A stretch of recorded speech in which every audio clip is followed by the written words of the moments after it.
Supple Leopard!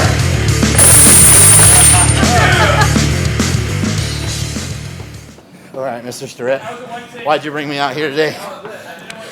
Well, you know, we have the second edition of Supple Leopard coming out. It's our 2-year anniversary.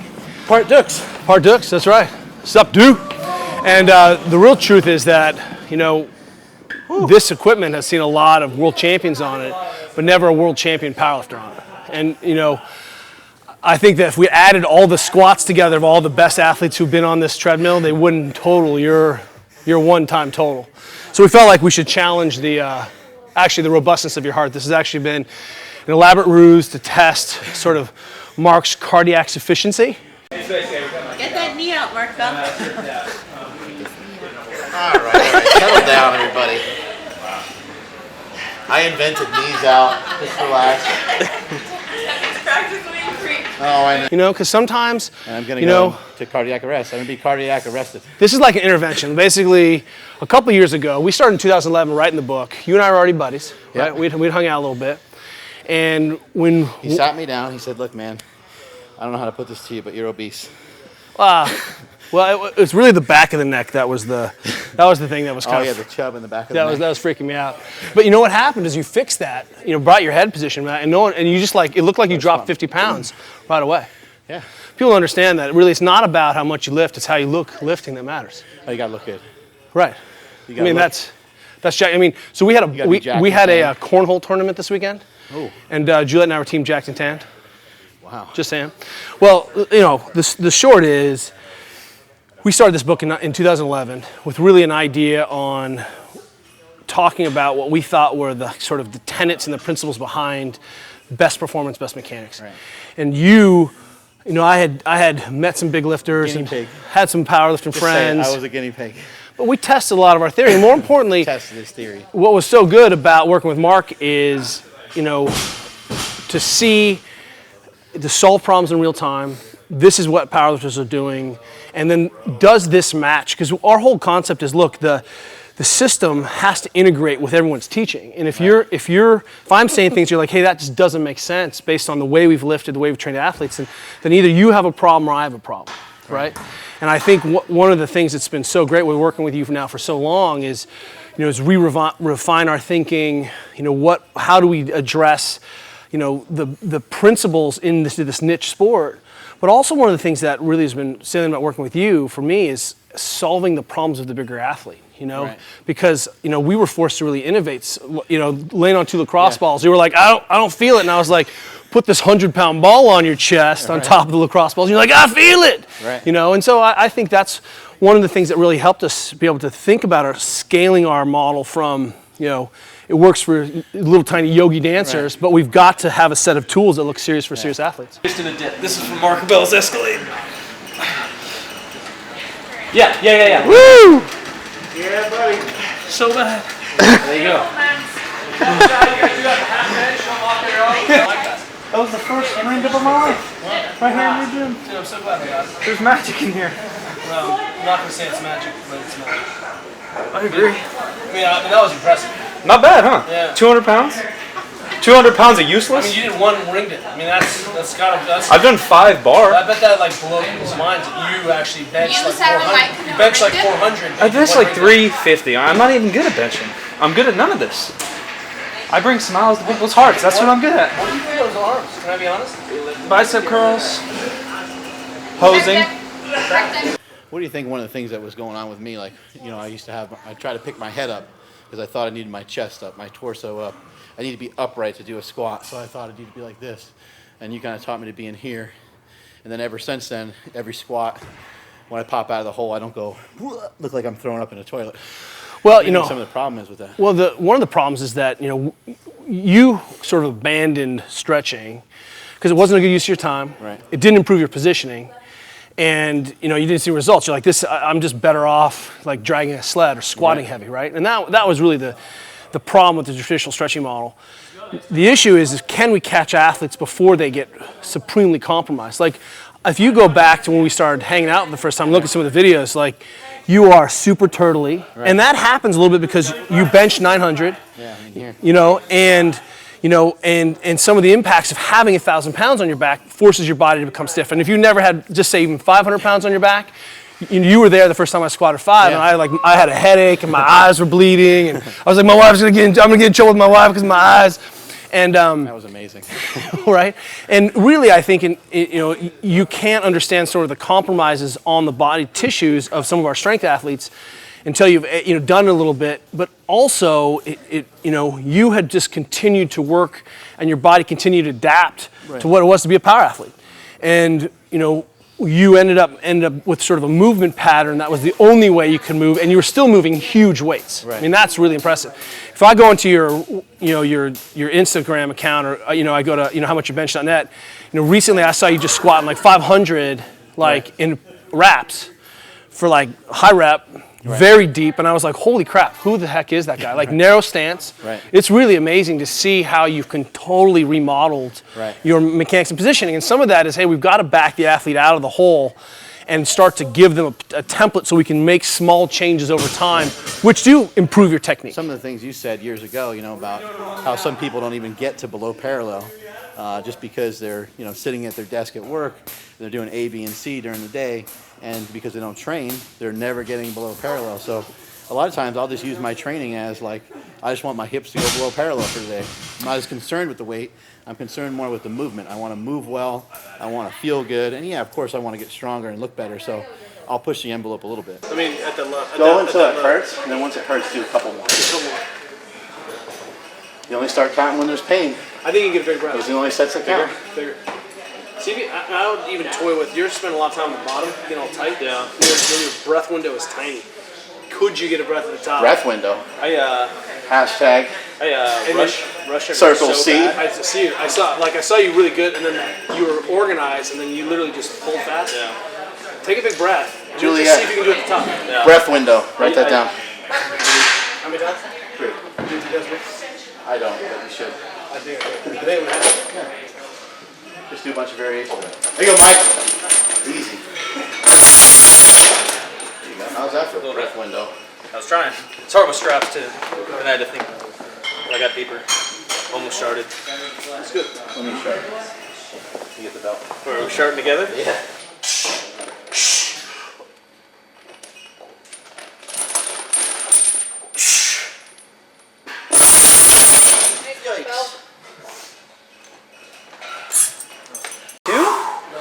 Here's my version of the muscle up. Ready? I gotta get momentum. Hold on, He's still gonna rip a lot. There we go. 5, 4, 3, 2. There we go. You guys thought I was gonna do something, didn't you? How bad would I just tear my bicep off?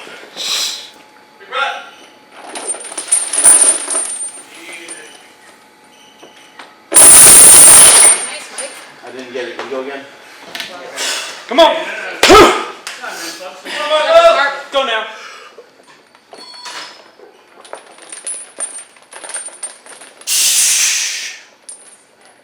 Supple Leopard! Yeah! Woo! Yeah! That took a while to get off the ground. One of the things that I think is an interesting question with you is, you are how old now? 38. 38. And at some point, maybe Donnie Thompson was an anomaly at 45, 46, setting a world record. But, the real issue is at some point you may not get stronger. Yeah. Right? Or you may have injuries, or you tore your ACL in college, or you herniated something as a cop. Well, they say like in business as well, they say, double or quit. Double or quit. And so that's where I was at. I'm either double my efforts if my efforts were really good already, or I have to kind of hang it up and move on. And what you've done is said, hey, look, I can still be in the iron game. And in fact, if we look at your training volume recently, it's higher and harder and more intense than anything you were doing when you were just a classic speed strength day, right? With sort of your model. And I think what's interesting is as we start asking a different set of questions about position mechanics, we can take those ideas and say, hey, for our cyclists, hey, look, let's not worry about getting strong. Let's just make sure that you squat so your hips work. Right. So you can pick up your kids or mow the lawn. And that really means, what we're finding is that people do not have a practice, and that practice, that physical practice, has to include breathing hard, and it has to include at least some squatting-like activity, whatever that looks like. So, I think as we translate this into what's it look like when I'm 50, what's the interesting conversation? Right. My deadlift is not what it was when I was 30. Now that I'm 65, does that mean I'm a failure? Yeah, well, I still want to be squatting over 300 pounds when I'm 65 years old. And I think you'll be doing that easily, But I think the question, is that we take these best practices and those best practice. Did I say best practice? You did. I was just because I'm interested next in to that. squats.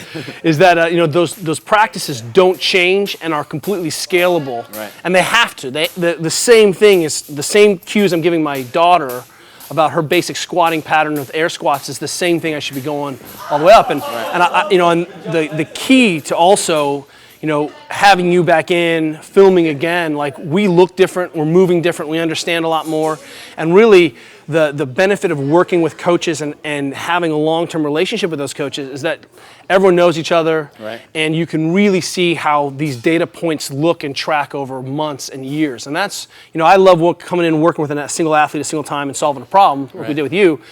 But it's much more interesting to track an athlete or track a system. See it over a period of time. And we just pull out so much more data, and it shows us that our thinking is right. Rolling. All right. The impact of Kelly Starrett's Supple Leopard, my good friend Kelly Starrett's Supple Leopard book, has been seen in every gym around the country. I'm a strength coach, I'm a power lifter, and I've been inside many, many gyms. And every single gym that I go to, when someone's going to do a squat, a bench, a deadlift, whatever heavy movement they're going to do for the day, you can see evidence of Supple Leopard everywhere. You're seeing people stretching with bands, and you're seeing people applying a lot of the methods that Kelly has been talking about for so long. When I first met Kelly, it was kind of funny because it was one of those moments where he just had hearts over his head when he and I were talking together. Sounds a little bit funny, but it's true. He and I were talking about squatting. We were talking about how to set up for a squat, and he had all these doctory terms that he was using, all this fancy work about, all these fancy ideas about torsion and creating torque through the hips and these different things. And I was like, yeah, I kind of just keep my feet straight, and then I point them out a little bit like I'm kind of spinning on some dinner plates, and I just kind of force my knees out as I'm going down. He was like, oh my God, a lot of the same principles that he was talking about that he's been teaching. And along with that, he taught me about a few other things, some kind of things that might seem minor, just about head positioning.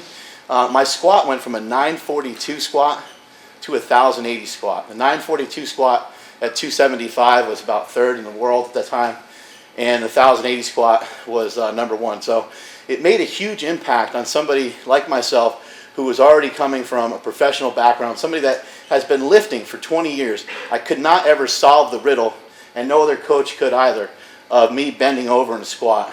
Kelly taught me to keep my head positioning straight, keeping my head neutral, my neck neutral, and I went from a 942 to a 1080 squat.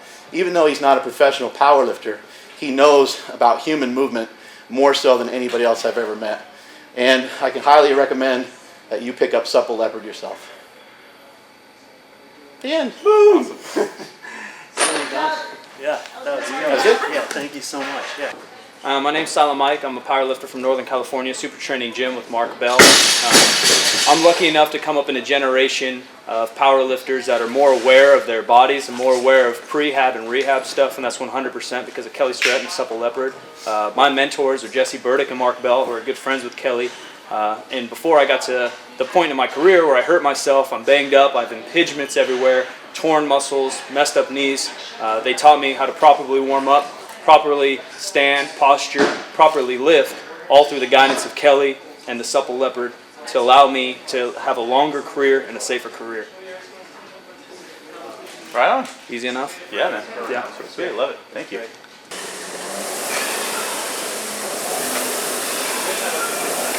This warm up here, keeping the hip stable.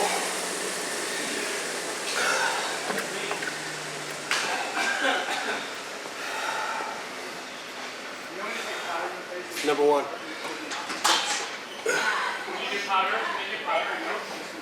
Just make your ass go on fire. No. Can't break my ass. Unbreakable glutes. It's all like this, but just makes the hip work so well. Are you aware that your book has kind of surpass your own name, because there's a lot of people I know in the strength community, or even just not even people in strength, just friends of mine, friends of my wife's and stuff. I'll say, it's like, hey, you know Kelly Starrett, you know, because they'll tell me they have a back injury or hamstring thing. So I always refer people over to mobilitywod.com. But I'll say, yeah, you know Kelly Starrett? They'll say, no. I'm like, you ever heard of the book Supple Leopard? They go, oh yeah, I have that. I'm like, well, why don't you open it up? You just need to, instead of holding it on the injury side. Take a good look at it. And you know what we've been really excited about. The book has been wildfire. I mean, where it's gone and the places that people are using it. Yeah, it's really cool.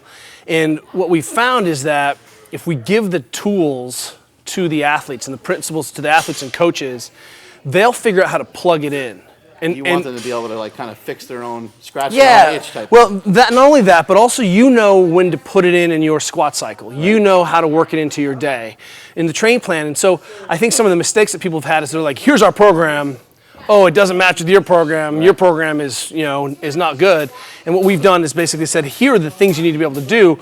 Where are you going to insert that? Well, you know best. When when do you do your shoulder stuff? Is it before bench day? Is it after bench? Is it, you know what I mean? I think what we've done is instead of, we've tried to re-empower the athlete and coach to be able to start to solve their own problems in their own templates and schemas, and that's why it's been successful. And, people always like to PR. What's some of the advancements with the new book? Well, we tore the whole thing apart. We added another 50 techniques of new ideas, sort of best practice. Mainly centered around myself, right? Well, that's right. What we said was, well, Mark's getting better, so. And then, the other piece is that we added a whole bunch of illustrations, including diagrams about anatomy. Right. We illustrate some of the complex concepts, because there's some very concept, people are like, it's a little dense for me. Right. Then the other thing is, is that you can say, here are the principles around programming, but I can't write you a specific program.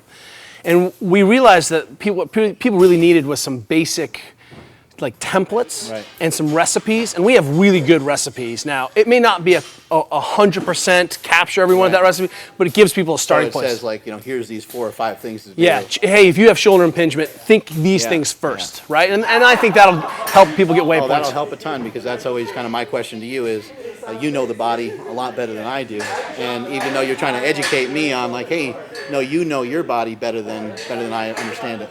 But with a real recipe in front of you, it's going to be a little bit easier to understand. The other thing was, when the book came out originally, we were right at the cusp of a new concept we call the archetype. And if you've seen the posters, how much does that cost? Exactly. And the idea is that we kind of came down with what we thought was the root positions for all movements. And the shoulder only has 4 kind of basic positions. It's either overhead, and everything in this range is overhead, right? You either hang, which is a kettlebell swing or an upright row or a snatch, right? Then the shoulder presses, which is a different archetype, and then the front rack. And basically, that's... I have one of those. Which one is that again? Yeah, that's right. So, the idea is, the shoulder is only normal if you can do all those. Right. But suddenly, if you're doing, you can start to diagnose the start position, finish position. Right. And what we've done is organized the book around solving those positional problems. So, people wanted it, they're like, give me a checklist. I'm like, well, you need to be able to get into a front rack on a bar. And if you can't, your shoulder's incomplete. What I like, first couple times I met you is, if I had a shoulder thing, you weren't like, okay, grab a band and pull 15 times this way and 15. Well, obviously, because you were weak. That was obviously why you had a shoulder problem. Right. And so I tried all those things over the years. You had some unconventional ways of solving the problems, and they worked really well for me. So that was refreshing. Sit down. What's going on here? Our hashtag around the gym is my gentle Russian coach. Okay, so that will be. I'm doing some orthobionomy. And orthobionomy, principle of orthobionomy, principle number 1, don't create any pain. So right now I'm warming up his joint, and very, very slowly begin to. And then I know she's gonna kill me. Your shoulder is as big as my butt. How can I kill you? Yeah, this shoulder's pretty jacked up too, so you picked a good one. He's crying because she said his shoulder's as big as her butt. She told me I had demons in my hip. I ask you if you have some. Can you exercise them? I hang out with Mark Bell. Put the hip circle on, you can exercise your demons. Well, we have been meaning to start an Instagram feed called And so now if you just can pay attention to what's going on in your shoulder, because you should feel now the energy started to flow. don't know if you feel something in there going. I do. So I'm actually taking my hand off your body.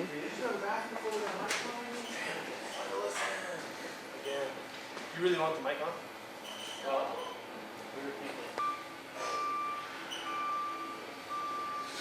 And there you go. Yep, a lot better. Yeah. Thank you. I mean, people are always like, hey, I'm the world champion, and I'm like, whatever. I know what that really means. It means you're just best in the world. Doesn't mean you're always best in the world. Forever and ever. Yeah. That's the problem with being a world champion. Everyone's like, ooh, world champion. They expect you to be like brushing your teeth, world champion. Yeah. It's bullshit. It's totally bullshit. Yeah, being a world champion powerlifter. At skier. And now I'm on the skiers. Like, what if I don't want to be the world champion and buckle my seatbelt today?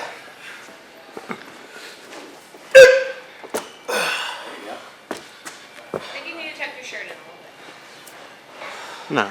Maybe you, as a world champion, could just shut up.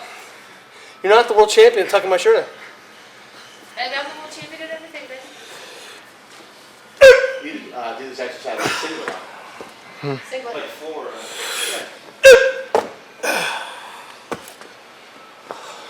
You say I was looking fat? You trying to protect me? Thanks, man. Half shirt. Half shirt. You don't think I can just like go for it? Just tuck it in? No shirt, no problem. Yeah. Fucking yeah. Just lift up in here. Gotta get a mic. Do you need to tie it? Like in the side? You know what I'm talking about? That's the way to do it right there. Tie it. There, that would stay up better. That's better. That's fine. Which is what you wanted a long time ago anyway.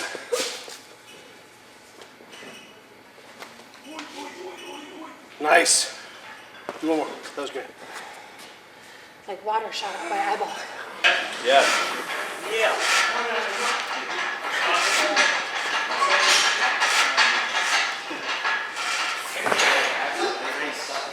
Sorry, I was just doing that for fun. I was like, Great. It looks fun. Well, you know, this book is, built in the clinic. It's built in the gym. You know, we are athletes and we are coaches and we see problems in front of us and these are our solutions to them. We're not saying that they're the only ways, but this is a really cogent way of seeing a problem and seeing an inefficiency even before it becomes a problem because, how many elbow flares do you see before the shoulder gets hot or before you tear your pec? There's a lot of them. So why is the elbow flaring? Well, we can start answering that question. Hey, you're missing all your internal rotation and you don't have the extension and that's the only position your shoulder can go at the bottom of the bench. I remember you telling me, maybe that's the way that you press well. Maybe that's the way you handle heavy weight, but it's going to hurt. There's going to be there's a cost associated with the way that you're pressing because I do tuck the elbows in and I flare them out hard, and then what hurts right here. That's right. Where you work your way up the chain, it starts to hurt in here, or both. Well, we think you should come out unharmed, and the difference is, hey, what are the limits at range of motion? So, hey, if we think you really should squat and pull with your feet straighter. Why? Because that translates better to sport. But maybe with your range of motion and if your sport is powerlifting, we turn out.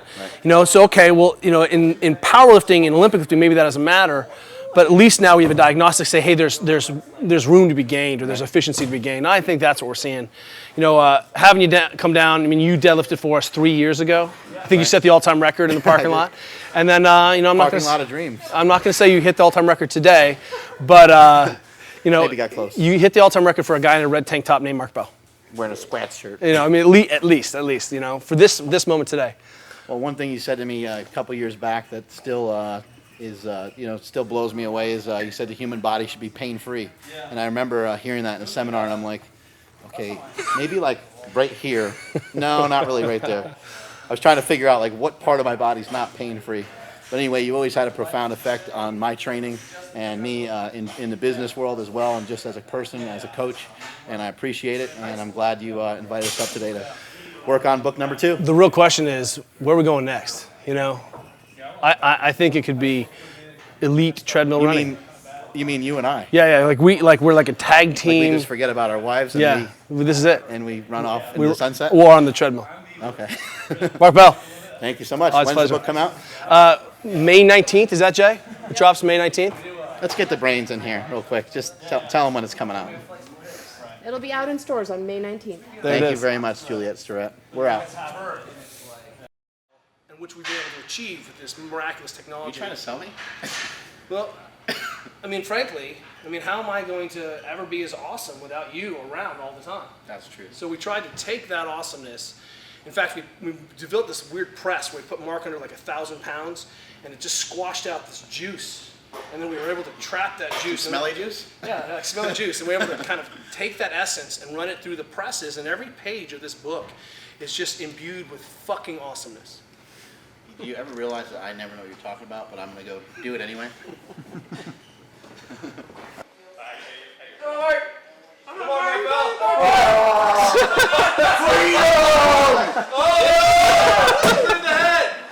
Try not to fart. Here we go.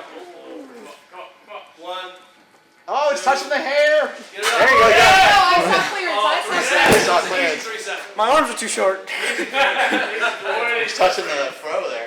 Hit my schnoz the whole time. This is fucking hard. I felt like my biceps. Who made that thing? We just think it's a We stupid just put idea. water in a physio You ball. should give him the Havoc bar. Hey, what should we talk about? Look at those elbows. I don't think they need to be straight for the count. Oh, he's there. He's there. This. Balancing his inner chi. Is that what it is? It's the chi? His My chi is sloshing around! His feet getting straighter. I've seen straighter feet in my day. PR. That's gonna explode one day. Yeah, it will.